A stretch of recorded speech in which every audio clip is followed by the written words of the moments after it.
La Biblia en un año. Día 183.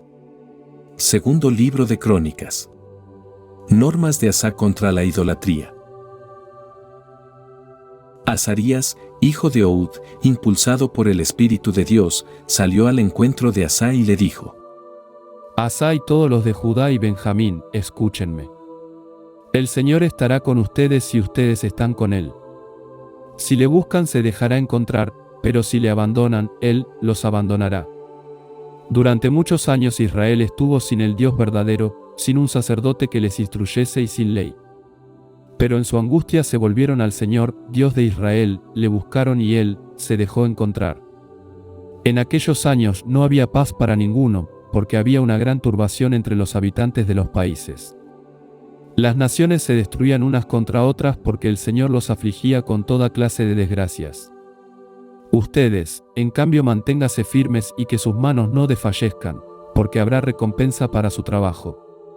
Cuando Asa escuchó estas palabras y esta profecía del hijo de Ohud, cobró ánimo y destruyó los ídolos de todo el país de Judá y Benjamín y de las ciudades conquistadas en las montañas de Efraín. Renovó el altar del Señor que hay frente al vestíbulo del Señor. Reunió a todos los habitantes de Judá y de Benjamín, y a los de Efraín, Manasés y Simeón que residían con ellos, porque de Israel se habían pasado muchos, al comprobar que el Señor estaba con Asa. Se reunieron en Jerusalén el mes tercero del año 15 del reinado de Asa. Aquel día sacrificaron al Señor, del botín que habían traído, 700 reses de ganado mayor y 7,000 de ganado menor. Se comprometieron con una alianza a buscar al Señor, Dios de sus padres, con todo el corazón y con toda el alma, y todo el que no buscase así al Señor, Dios de Israel, grande o pequeño, hombre o mujer, debería morir. Juraron ante el Señor en voz alta, con aclamaciones de alegría, y al son de trompetas y de cuernos. Todo Judá se alegró del juramento, porque lo habían hecho con todo el corazón, le habían buscado con ardor y Él se había dejado encontrar y les había concedido sosiego a su alrededor. Incluso Asa retiró a su abuela Maacá del puesto de reina madre porque había hecho una imagen abominable de Aserá. Asa rompió esa imagen, la redujo a polvo y la quemó en el torrente Cedrón.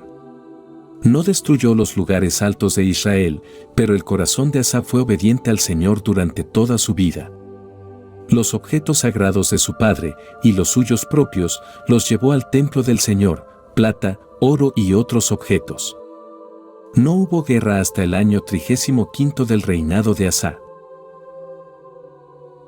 Batalla de Asa contra Israel.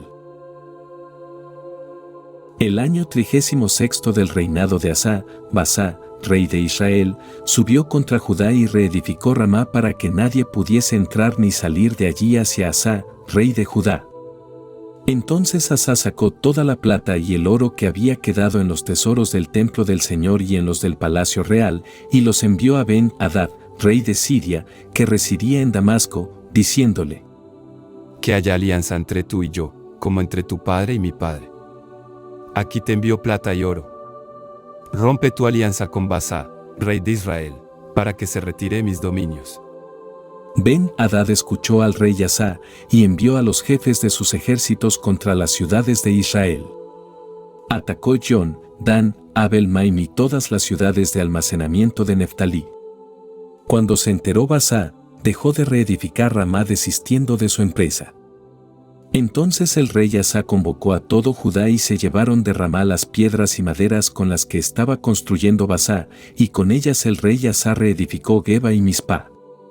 En aquel momento el vidente Hananí se acercó a Asa, rey de Judá, y le dijo: Por haber confiado en el rey de Siria, en vez de confiar en el Señor, tu Dios, el ejército de ese rey se te irá de las manos.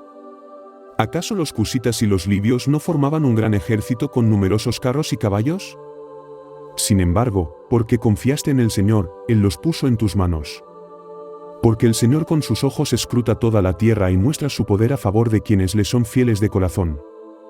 Pero tú en esto has sobrado como un necio, por eso de ahora en adelante habrá guerras contra ti. Asa se indignó con el vidente y le hizo encerrar en prisión, pues se irritó mucho con él por estas palabras. Por ese mismo tiempo Asa maltrató también a otros del pueblo. El resto de los hechos de Asa, desde los primeros a los últimos, están escritos en el libro de los reyes de Judá y de Israel. El año 39 de su reinado, Asa enfermó gravemente de los pies. Pero ni en la enfermedad recurrió al Señor, sino a los magos. Asa descansó con sus padres y murió el año 41 de su reinado. Fue enterrado en el sepulcro que se había hecho excavar en la ciudad de David. Lo depositaron en un lecho lleno de aromas y perfumes preparados con arte de perfumistas. En sus exequias encendieron una hoguera muy grande. Job continuó pronunciando su discurso y dijo: Por Dios, que me niega el derecho. Por el Omnipotente, que amarga mi alma. Mientras haya en mí algo de aliento y conserve en mis narices un hálito de Dios, no dirán mis labios falsedades ni mi lengua dirá mentiras. Lejos de mí darles la razón, hasta mi último suspiro no renunciaré a mi inocencia. A mi justicia me aferro y no cederé, mi corazón no me reprocha ninguno de mis días. Que mi enemigo tenga la suerte del impío, y la del injusto el que se levanta contra mí. Pues, ¿cuál es la esperanza del malvado cuando muere, cuando Dios le arranca la vida? ¿Escuchará Dios su clamor cuando le asalte la angustia? ¿Pondrá sus delicias en el Omnipotente? ¿Invocará a Dios en todo momento? Les mostraré el poder de Dios, no les ocultaré sus decisiones. Y si todos ustedes lo han visto, ¿por qué se pierden entre tanta vaciedad? Esta es la suerte del malvado ante Dios, la herencia que los violentos reciben del Omnipotente. Si son muchos sus hijos, serán pasados a espada, sus descendientes no se hartarán de pan. Los que le sobrevivan serán enterrados por la peste y sus viudas no podrán llorarles. Si acumula la plata como polvo y reúne vestidos como lodo, lo hará, pero un justo los vestirá y un inocente heredará la plata. Edificó su casa y fue como tela de araña, como choza preparada por el guarda. Se acuesta rico, pero por última vez, cuando abra sus ojos ya no habrá nada. Le asaltan como riada los terrores, y de noche le arrastra el torbellino. El solano le empuja y se lo lleva, le arranca del lugar donde estaba. Se abalanza sobre él sin compasión, mientras trata de escapar de la mano que le hiere. Baten palmas por su ruina, le silban desde donde esté. Hechos de los Apóstoles. San Pedro explica en Jerusalén su actuación. Los apóstoles y los hermanos que estaban en Judea oyeron que también los gentiles habían recibido la palabra de Dios. Y cuando Pedro subió a Jerusalén, los de la circuncisión le reprochaban: Has entrado en casa de incircuncisos y has comido con ellos. Le decían. Pedro comenzó a explicarles de forma ordenada lo sucedido. Estaba yo orando en la ciudad de Jope cuando tuve en éxtasis una visión, cierto objeto como un gran mantel bajaba del cielo sujeto por sus 4 puntas y llegó hasta mí. Lo miré con atención y vi en él, cuadrúpedos de la tierra, fieras, reptiles y aves del cielo. Oí entonces una voz que me decía: levántate, Pedro, mata y come. Yo respondí: de ningún modo, Señor, porque jamás ha entrado en mi boca nada profano o impuro. Pero la voz venida del cielo me dijo por segunda vez: lo que Dios ha purificado no lo llames tú profano.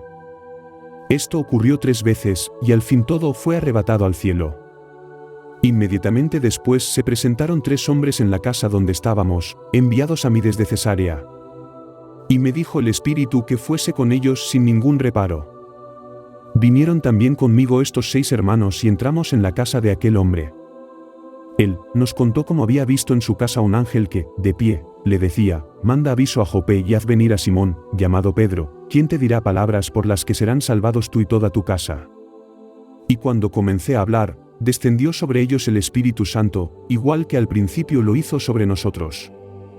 Entonces recordé la palabra del Señor cuando decía: Juan bautizó en agua, pero ustedes serán bautizados en el Espíritu Santo. Si Dios les concedió el mismo don que a nosotros, que creímos en el Señor Jesucristo, ¿quién era yo para estorbar a Dios? Al oír esto se tranquilizaron y glorificaron a Dios diciendo: Luego también a los gentiles les ha concedido Dios la conversión para la vida. Comienzos de la iglesia en Antioquía. Los que se habían dispersado por la tribulación surgida por lo de Esteban llegaron hasta Fenicia, Chipre y Antioquía, predicando la palabra solo a los judíos. Entre ellos había algunos chipriotas y cirenenses que, cuando entraron en Antioquía, hablaban también a los griegos, anunciándoles el evangelio del Señor Jesús. La mano del Señor estaba con ellos y un gran número creyó y se convirtió al Señor. Llegó esta noticia a oídos de la iglesia que había en Jerusalén y enviaron a Bernabé a Antioquía. Cuando llegó y vio la gracia de Dios se alegró y a todos los exhortaba a permanecer en el Señor con un corazón firme, porque era un hombre bueno y lleno del Espíritu Santo y de fe. Y una gran muchedumbre se adhirió al Señor. Marchó Bernabé a Tarso para buscar a Saulo, lo encontró y lo condujo a Antioquía. Estuvieron juntos en aquella iglesia un año entero y adoctrinaron a una gran muchedumbre. Fue en Antioquía donde los discípulos recibieron por primera vez el nombre de cristianos. Ayuda de Antioquía a la iglesia en Judea. En aquellos días descendieron unos profetas de Jerusalén a Antioquía. Uno de ellos, que se llamaba Ágabo, se levantó y, por impulso del Espíritu, predijo que vendría una gran hambre sobre toda la tierra. Fue la que ocurrió en tiempo de Claudio. Los discípulos determinaron que cada uno, según sus posibilidades, mandara una ayuda a los hermanos que vivían en Judea. Lo hicieron, enviándola a los presbíteros a través de Bernabé y Saulo.